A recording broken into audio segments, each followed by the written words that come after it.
So Trump won the election, and I guess that means we're doing YouTube videos about the populist right. Oh, God. Fantastic! So how well did Reform UK, Britain's populist right party, do in the 2024 election? In short, really well. They gained their first MPs and their highest ever vote share.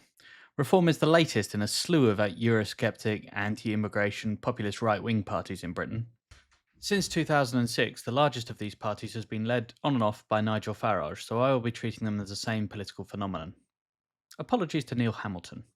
This chart shows the vote share these parties have gained at each general election. The challenge here is, due to Britain's turbulent politics, it's hard to compare one election with another to gauge whether they are making any actual advances. In 2017, for instance, newly elected leader of UKIP, Paul Nuttall, decided not to stand candidates in many places in order to help the Conservatives and block Jeremy Corbyn. Similarly, in 2019, Nigel Farage decided his newly formed Brexit party would not oppose the Conservatives in many seats to allow Boris Johnson to get Brexit done. So the only comparable elections, when UKIP and Reform ran nearly full slates of candidates, are 2015 and 2024. As you can see here, they managed to increase their vote share from 12.6% to 14.3% in almost 10 years. Hardly a meteoric rise, though at least they quintupled their seat total from 1 to 5.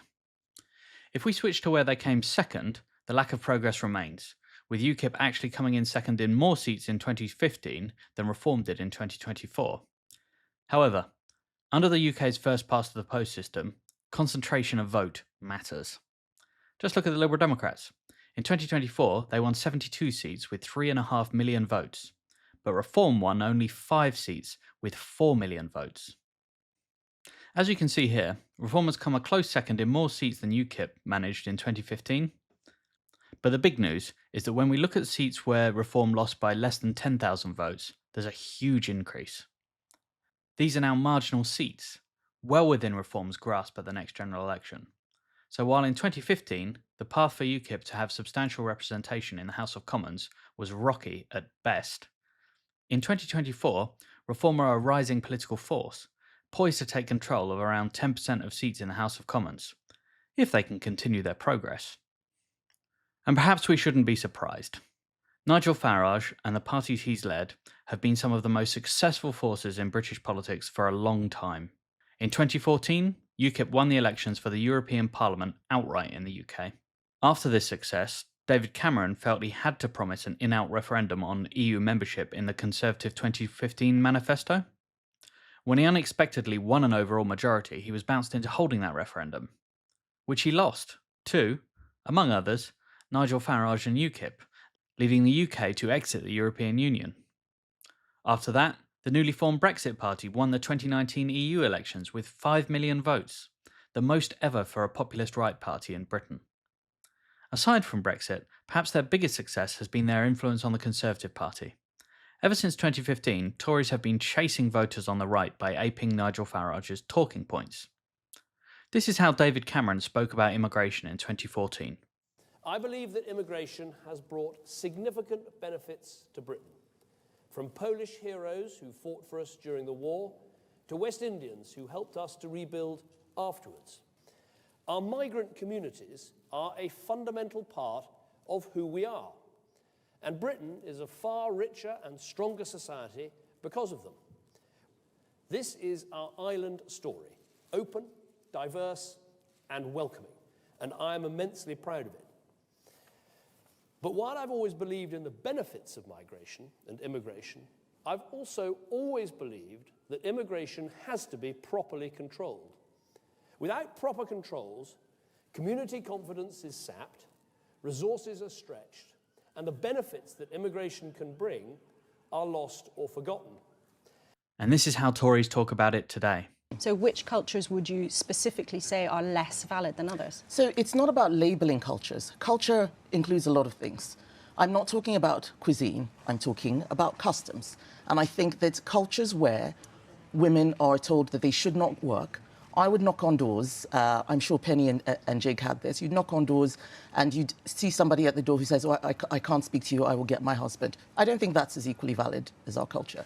But the point I was making in the op-ed was about immigration. There were 3 things I said we needed to do. 1, numbers matter. Culture matters even more. Who comes into the country is absolutely critical. So let's look at these voters the Tories are so eager to get back, if they ever really had them in the first place. As you can see here, in 2024, Reform voters tended to be a bit older and a lot more male than average. And as you can see here, they also tend to be less educated. Now, poll watchers and political obsessives among you may be noticing some familiar patterns here. They sound a lot like the Trump 2024 coalition. So who is Britain's Trump? It's a well-established tradition that patterns in American politics often come to the UK as well. Think Thatcher and Reagan, Clinton and Blair. There have been many aspiring Trumps in UK politics. Rule-breaking mavericks, eager for celebrity, quick to outrage the liberal elite with their flouting of politically correct convention. Oh, how they wish they could be half as relevant as the orange phenomenon that has dominated American discourse for the last decade. How they wish they were anything but pale imitations. But there is only one British candidate that even comes close, and that is Nigel Farage. He's a political genius who has turned small but fervent support from a section of the electorate into electoral success, Brexit, and a huge influence on UK politics, all before winning a seat in the House of Commons. He is not to be underestimated. So who is Nigel Farage? Is what we in England call a character. He's a character, isn't he? Nigel Farage. The cliff notes are that he's a public schoolboy who went into the city trading commodities, after which he started his own firm and spent increasing amounts of time on politics. While standing for election multiple times and setting up branches of the new UKIP party, he's honed a stump speech that he's been iterating on ever since. He was always opposed to the UK's membership of the European Union, which did not stop him from getting elected to the European Parliament several times. But who is he politically? There are two possibilities. He could be a reassuringly British and largely harmless phenomenon, the unholy offspring of a country squire and a city boy, boorishly monopolising a conversation with some poor barmaid after one too many on a Sunday afternoon. Is he just speaking plain common sense? Perhaps a bit nostalgic and too politically incorrect for the liberal elite, but fundamentally familiar to all patriotic Englishmen? Or is he the sinister English offshoot of alien foreign forces and ideologies, associating with far-right figures that nostalgic Brits tend to view with scepticism? He is, of course, both. Parts of his political persona are distinctly British and attractive to voters. He has a keen sense of political legitimacy, ably attacking Eurocrats for corrupt practices and stepping down as the leader of his party when he feels he has underperformed.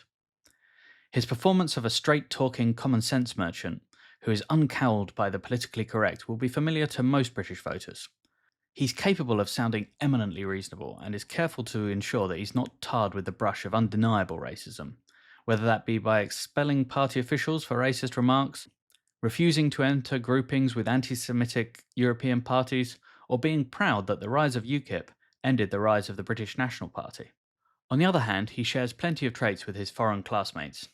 He is utterly in control of any party he leads, jealous of the limelight, and most voters would struggle to name any other member of his political movement.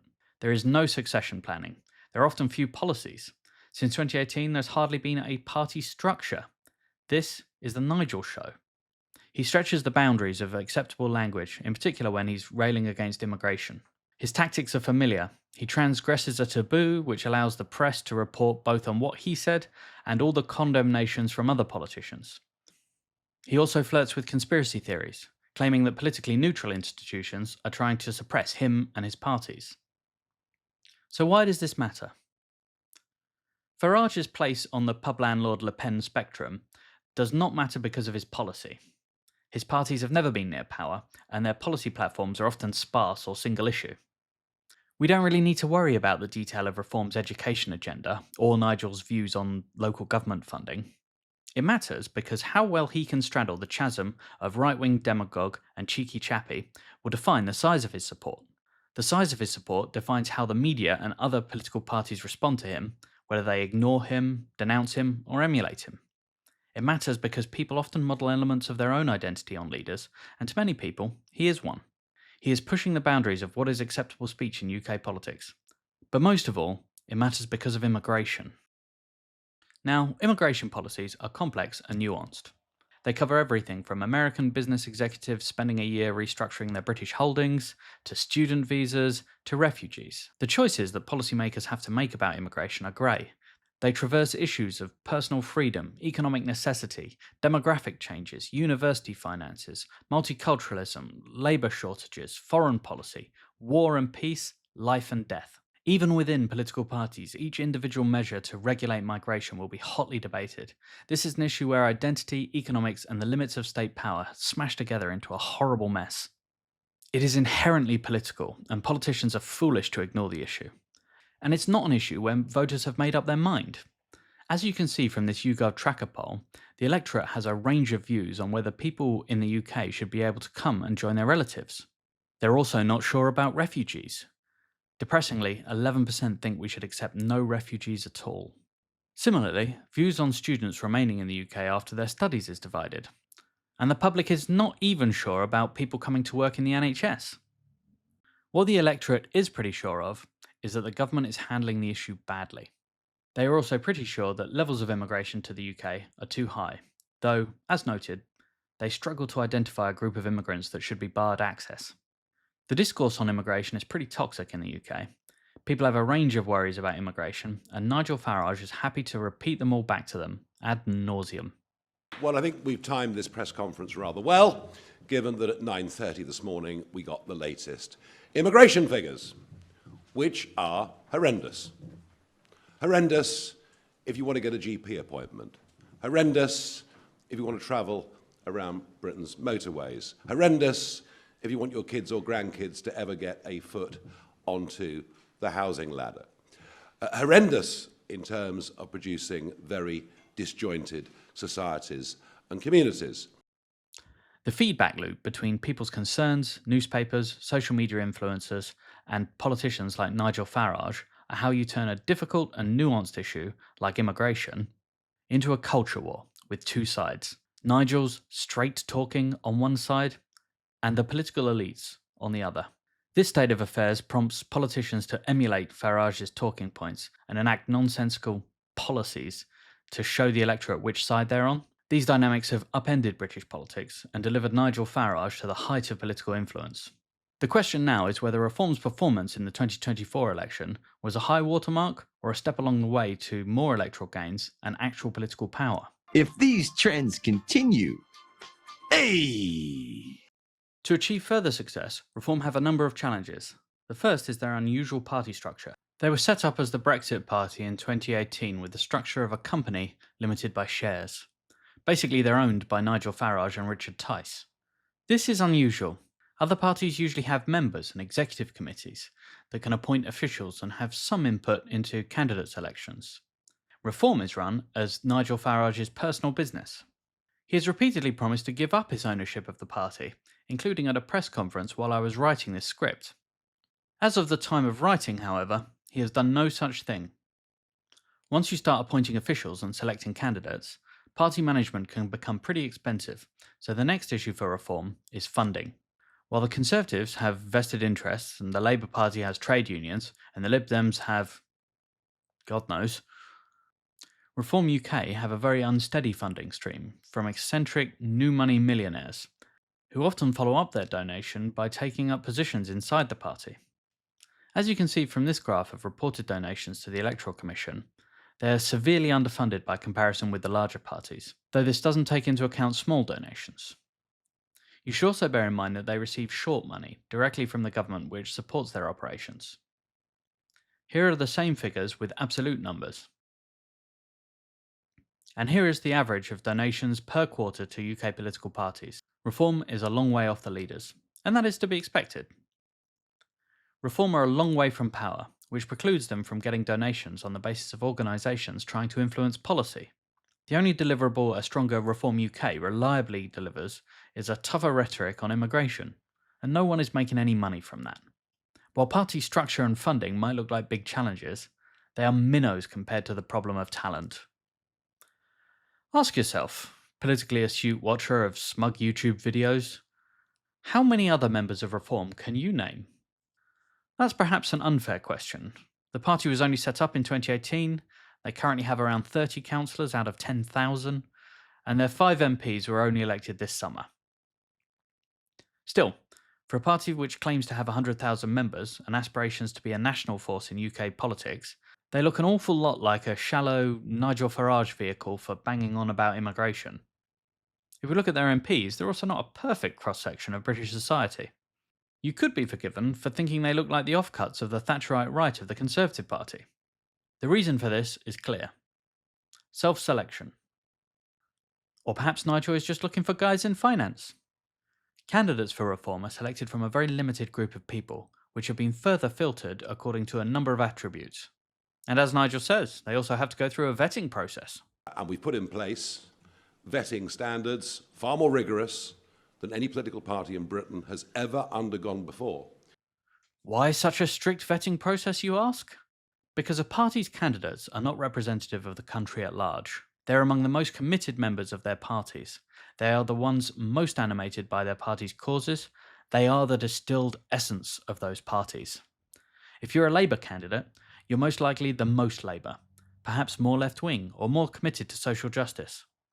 If you're a Tory candidate, you'll be the most Tory, worried about institutions, hankering for a fast-growing, freewheeling economy, and resentful of an interfering state.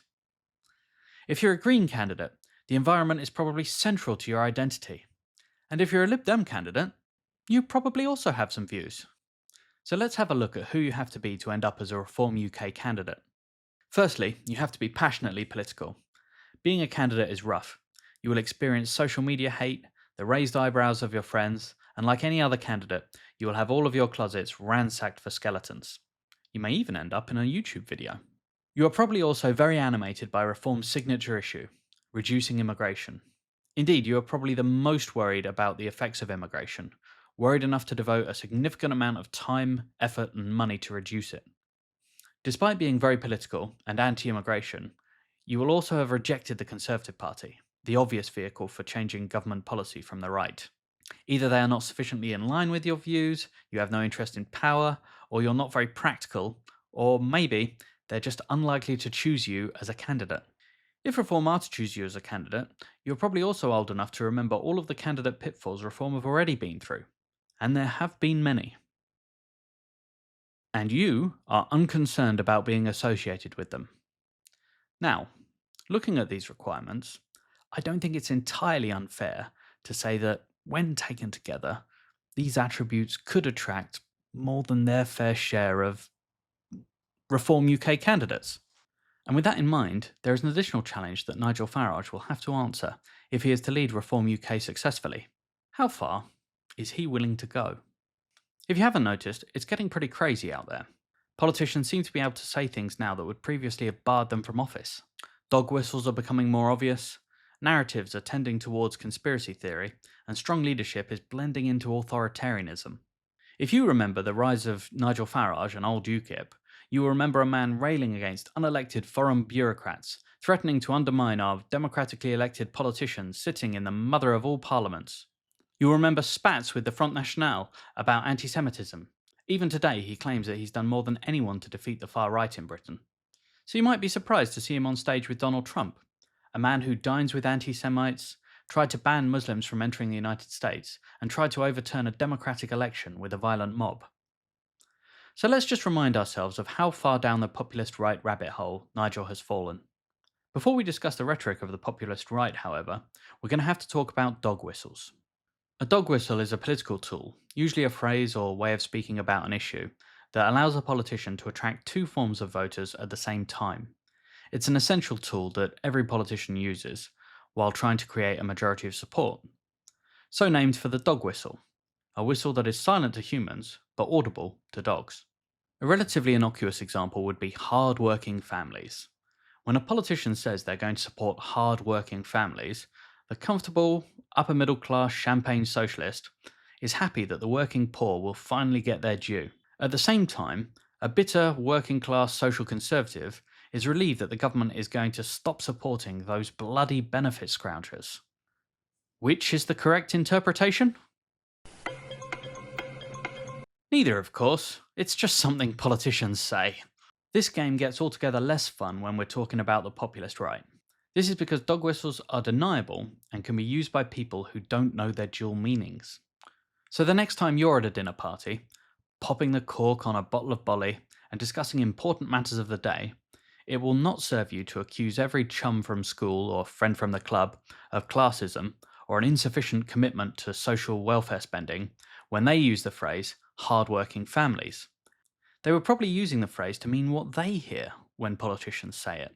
In the same way, two types of people are attracted to politicians when they warn of the spread of cultural Marxism.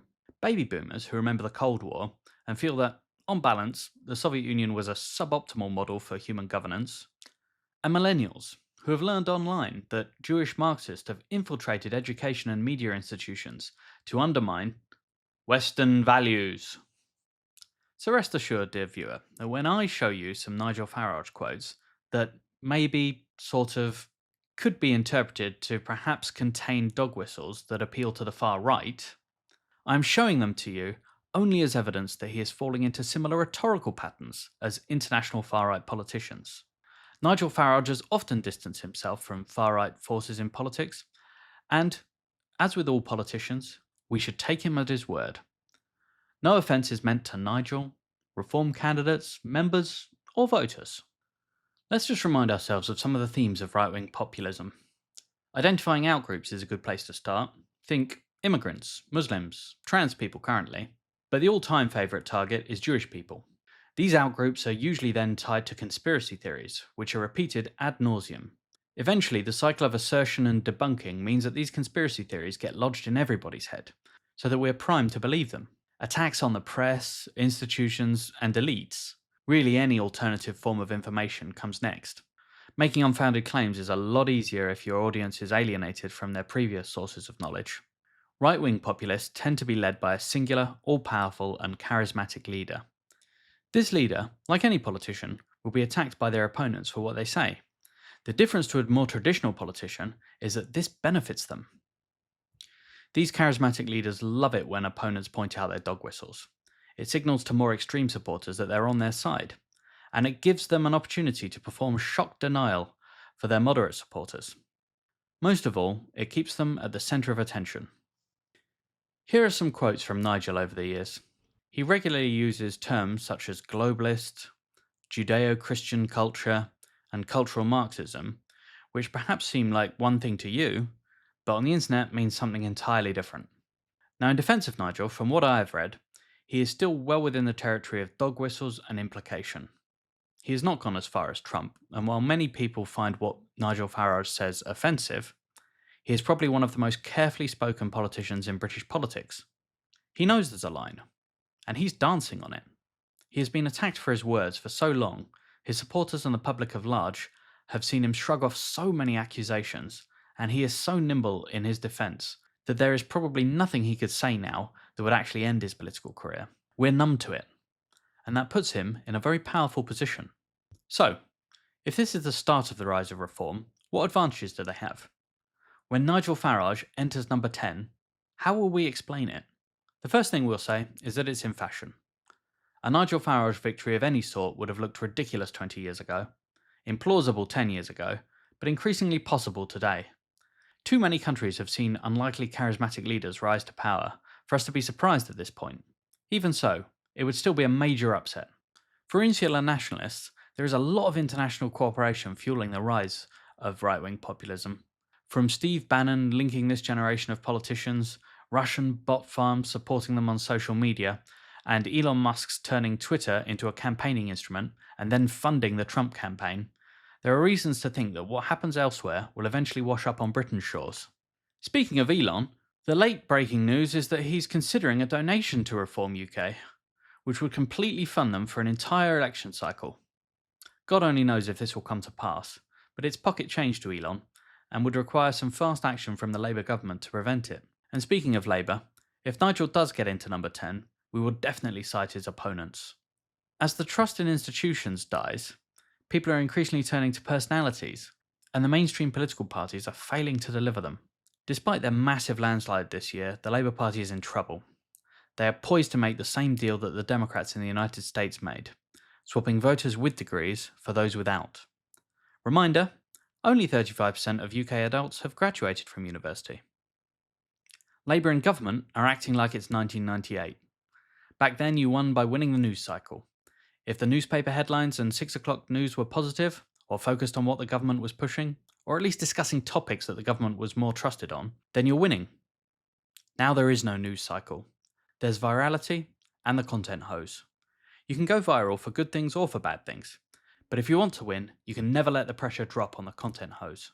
Nigel Farage can blather on for hours on any topic, any time, in any format. Labour politicians are afraid of giving a friendly interview, let alone defending the government, let alone talking about themselves and their beliefs. Despite their massive loss this summer and their truly perilous position in Parliament, the Conservatives have grasped the need of the political moment better than either Labour or the Lib Dems. To win in an age of distrust in institutions, you need a charismatic leader, a variety of surrogates who can deliver and defend your message effectively on a number of platforms, and a message that can get headlines. That is, a message that can cause conflict. On these measurements, Kemi needs practice, but she is good at picking fights, which is essential to driving clicks and engagement, and so getting coverage in the media. The Conservatives have also taken a much looser attitude towards their MPs and other surrogates making media appearances, as long as they do not harbour leadership ambitions. This is essential as what plays on GB News is not what plays on the BBC. While Labour are busy making sure that everyone's head is down and all representatives sound like well-drilled robots, the Tories have a cadre of MPs, and now former MPs, busy building their own media personalities, which somehow does not reflect on the leadership at all. On messages, they have yet to settle on an economic tack they can use to drive media coverage, but in the meantime, anti-woke, anti-trans, anti-immigration all play well to their side, and you can take it far enough to generate clicks. And the Labour Party occasionally gives you a winter fuel payment or a farming inheritance tax to chew over for a few news cycles. So all in all, the Tories have much to be pleased about right now, but there are structural reasons why they can't do what reform can do. The main thing is that they are one of the distrusted institutions, and no matter how well she does, Kemi is not the definitive face of the Conservative Party in the way that Nigel is for reform. When the Conservatives come back to power, it will be because the voters wanted to throw Labour out, not because the electorate has been convinced that they have changed. And while it's super fun to add together the Tory and Reform votes and pretend they can beat the Labour Party, that's not actually how any of this works. Reform voters will switch to vote Conservative when they are sick of Labour, not when the Conservatives sound like Reform. About half of Reform voters are not Tory voters, they're Farage voters, they're tear it all down voters, they were traditionally non-voters. The only way to get them to vote Tory is not only to merge with Reform, but to make Nigel Farage the leader. And while this is entirely possible, the administration would be simple, I can't see any Tory leader stepping down for Nigel. Perhaps if Kemi fails to survive the Parliament, a leadership candidate could stand on the policy of merging with Reform and rerunning the leadership election. Failing that, I can't see this happening. The final advantage that Reform have in their ongoing rise in UK politics, as I've already alluded to, is the internet. The ongoing communications revolution and the way that the state has failed to regulate it will continue to change how politicians perform and how they will win. But this topic will have to be covered in a future video, as this one's already far too long. So in conclusion, how well did Reform do in 2024? Really well. While their vote hasn't skyrocketed since 2015, it has curdled in a few places, allowing them to win seats in the House of Commons and putting them within striking distance of many more. This probably also indicates that where before UKIP was a party of protest, Reform are closer to being the real deal. The road ahead, however, will be hard. They face similar challenges to the Lib Dems as I set out in my previous video. Their party structure needs fixing, their long-term funding strategy is a mess, and above all, they need to prove that they can generate candidates that don't embarrass them. On the other hand, Nigel is an able and ever-present media performer, and now has a seat in Parliament. His brand of politics is being normalised internationally, and his opponents have no answer to populist right tactics, and they are continuing to use outdated tactics for communicating with voters. While a path to power still looks hard and unlikely for Reform, as long as Nigel is their leader, they're likely to be a mainstay of political discourse moving forward. Thank you for getting this far in the video. I hope you found it enjoyable or useful, and please do like and subscribe. These videos take such a long time to put together, but I'd appreciate any future video ideas you have. Please do leave a comment below. And if you want to see the script and the sources, they will be linked below as usual. Thanks again, and I'll see you in the next video.